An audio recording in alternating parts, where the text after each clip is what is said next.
Welcome back to the set of the Talk of Paris with our guest, the head of European diplomacy, Javier Solana, a Spaniard, former foreign minister of the socialist Felipe González, former boss of NATO, who travels all over the world to defend the positions and interests of Europe. Javier Solana, let's return to the crisis, the financial crisis, which has been going on for several weeks. Europe has been at the forefront with President Sarkozy, the president of the EU, proposing a new global governance to avoid a reproduction of this crisis by holding the broader G8 meeting in Washington. We have a feeling that Europeans really want things to change, but that the Americans are more cautious. Yes, they're prepared to meet, but they don't want to rebuild the international financial order.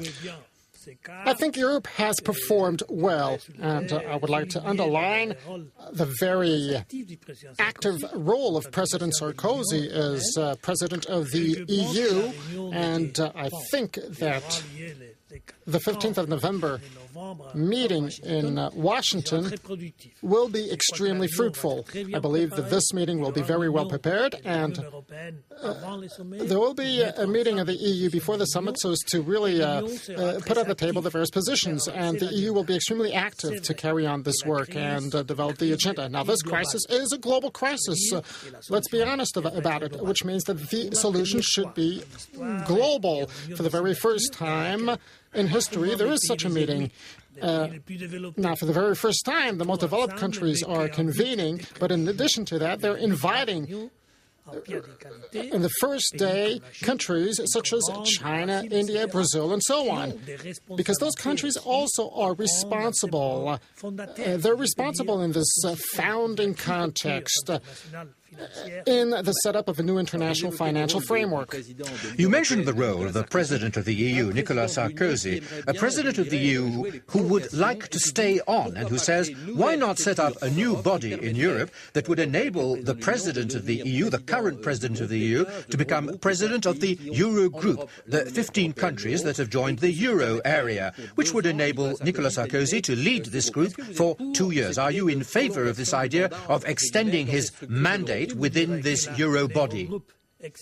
Let me tell you that Eurogroup exists, and Eurogroup countries convene. The finance ministers convene, and that's the very normal context, with the meetings of heads of states and governments, and the situation is not a revolutionary one, and I believe that we will need to convene in this framework as the crisis is developing. If we need to go any further, as was the case during the crisis, and we'll be convening meetings with heads of states and governments. Do you support President Sarkozy's idea of having a new body that takes in the heads of state?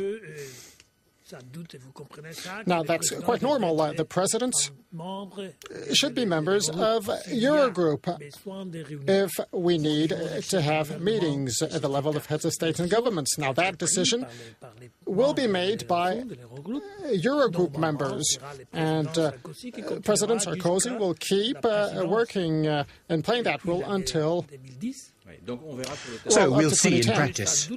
If meetings at this level take place, President Sarkozy actually should play a role. So there's still a chance. As we've talked a lot about how Europe has responded to the crisis, let's listen to this question by former French Socialist Prime Minister Michel Rocard. The member states of the European Union have surprised us in a favorable way, coming to a fairly quick agreement on a plan to fight the banking crisis. Do you conclude from this that the will for integration within the European Council of Ministers is getting stronger again?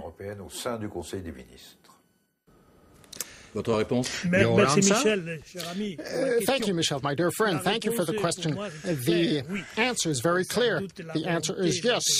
This resolve for integration will be maintained, and I believe, just as you do, I'm convinced that the Lisbon Treaty will be ratified, and this will be a major leap in the right direction. Now, let us work in such a way as to ratify the Lisbon Treaty and to make it a reality and keep creating the right conditions to deepen the relations between the member states and among the member states. Today's world needs Europe, and European citizens need Europe from an institutional standpoint, and we need to deploy all the possible efforts to really carry on in this direction. So, new European governance institutions will undergo gradual changes as the Lisbon Treaty is enforced, and I hope that the treaty will be ratified because all the member states have worked flat out to reach an agreement on the parameters within the European institutional reform, and I hope this will be ratified. There's another controversial issue in Europe, but also in the United States, the enlargement of NATO to the east. We have studied the examples of Georgia and Ukraine. Let's listen to a question by the former French Defense Minister Jean-Pierre Chevènement. At the NATO summit in Bucharest, France and Germany were opposed to the eventual integration of Georgia and the Ukraine into NATO. We all know that the enlargement of NATO towards the east would be problematic for relations with Russia, whose navy is currently stationed at Sebastopol. In other words, in the Ukraine.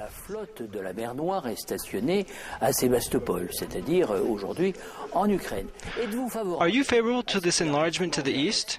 Do you think it would be preferable, taking into consideration Europe's interest, which you represent, to move towards a strategic partnership with Russia and to look further into Mr. Medvedev's proposition, tending towards a European Security Pact? In other words, if this enlargement to the east corresponds with American political views, which are well known but very controversial because they risk creating a new enemy on the European continent, would it not be preferable to review this policy in respect to European interest, which you have promised to protect? Politique soit revue à l'aune de l'intérêt européen dont vous êtes, dans le regard des peuples, le gardien. Votre réponse. Your reply? Thank you, my friend. As you may well know, I'm not NATO Secretary General, and I cannot talk on behalf of NATO, but I believe that most of the EU members' position will be to keep following up on the agreement made in Bucharest, the decision made in Bucharest, and I don't think that there will be any enlargement or provide Georgia or Ukraine right now with this possibility. In other words, this year, this map or membership action plan, in other words, no, this should not be provided to those two countries. Now, insofar as the second part of your question, I'm sorry, I believe that there will be discussions with the President of the Russian Federation, President Medvedev, in the next summit that shall be taking place in Nice on the 14th of November. I will attend that meeting, and I believe that we may start talking about the idea expressed by President Medvedev. And since those ideas are still not very specific, I hope that we will carry on working in this direction. As you may well know, a meeting took place between President Sarkozy and President Medvedev in Evian a few weeks ago, and the President of the Republic raised a question regarding perhaps a possible summit in 2009. And this is an open question, and I do hope that we will press ahead, and President Medvedev will have the opportunity to perhaps make his ideas more specific in the next few months, and I think we'll be ready to talk about all those issues. So, in short, this means leaving Georgia and Ukraine outside NATO for the moment. I think that before the end of the year, no major decision will be made with respect to NATO and with respect to those two different countries. The door will not be closed, but the door will not be fully open to really press ahead with those relations, at least insofar as the MAP, the Membership Action Plan. I don't know how things will evolve in the future. But Ukraine will be holding elections in December, and if there are any decisions made or signature decisions are made, this will be very strange. Now, we'll just have to wait and see how the government will be made of. And Georgia, well, the problems will not be settled right away through NATO. And as a result, I believe that right now those questions remain open, and no decisions shall be made right now. So we calm things down pending the results of the U.S. presidential elections. From now until the end of the year, no decisions will be made. Discussions shall be taking place on a ministry level during the NATO foreign ministers meeting in December. And in 2009, a NATO summit will be taking place in Europe. And the new President of the United States shall convene this summit. And we'll see how this summit will be carried out. But between now and then, I don't think there'll be any major changes insofar as the European security structure. But I would like to insist on how I answered. Now, President Sarkozy, as the head of the EU, has said that he was ready to talk with President Medvedev on the idea that he had a table to put through. Right now, the idea is still somewhat fuzzy, and we need to make it more specific, and we'll have to define our positions altogether.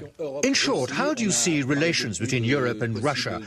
Some people are talking about the risk of another Cold War. What's your take on this? A major crisis occurred last summer in August, but we'll have to keep fostering our relations with Russia. Russia is a major country. It is our neighbor, and Russia is a major strategic player in the world. And bear in mind that we need to work with them so as to settle the problems in Iran and the Middle East. And there are several things, there are several aspects in which we need Russia, and Russia also needs us from several standpoints. But we need to be forthright with the Russians, and we'll be very clear, and we'll tell them that, we do believe that Russia's behavior in August was not an acceptable behavior, and the use of force to settle security problems in Europe is just not possible. This is the 21st century, and questions should be settled through diplomacy. The other major conflict in which the Europeans, the Americans and the Russians indirectly are involved is Afghanistan. In Afghanistan, the war has intensified again, and there are humanitarian organizations working there. Let's listen to a question by a leader of one of the NGOs in Afghanistan. They are caught in the crossfire between the Taliban on one hand and Western soldiers on the other. Let's listen to this question. Monsieur Solana, bonjour. Unfortunately, Afghanistan has found itself once again in the headlines over the past few months. The death of 10 French soldiers on the 18th of August was really a shock to the public. Unfortunately, we can also ascertain that violence against aid workers has increased. Since the beginning of 2008, more than 30 people, principally Afghans, have died while on missions. Unfortunately, humanitarian aid workers, generally those who work with non-governmental organizations, are faced with the serious problem of being confused with Western political and military personnel. Among the reasons for this confusion on the ground, which we have stressed for some time now, is the fact that military personnel travel in unmarked vehicles and make no effort to distinguish themselves from civilian workers. Today, many Afghans will equate Western NGOs with Western governments and inevitably European governments. Mr. Solana, are you conscious of this problem and the consequences it carries for humanitarian as well as military operations? How do you propose to solve this problem?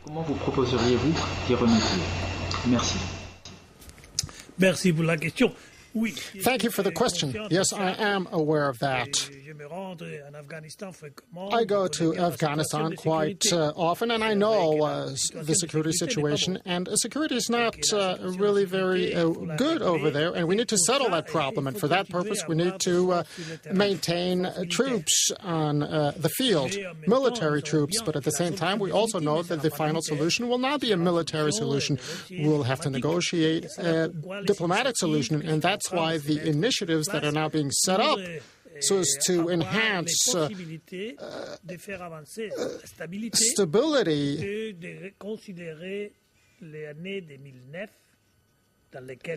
and 2009 is quite important because presidential and parliamentary elections will be held. And we'll see whether the situation is improved. But right now we need to maintain our military presence, but also believe that the long-term strategy shall not be a military strategy, but a diplomatic and a political one.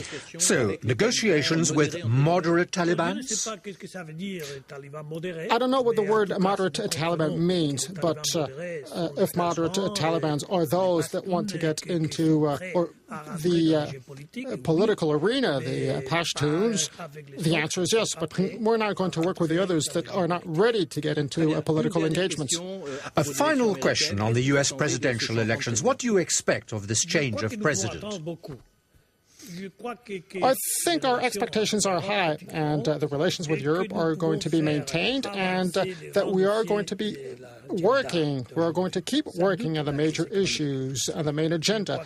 The economic crisis is one of those issues. I believe that this economic crisis is not going to be settled overnight, and we need to really reach a settlement as soon as possible to avoid a long-term recession.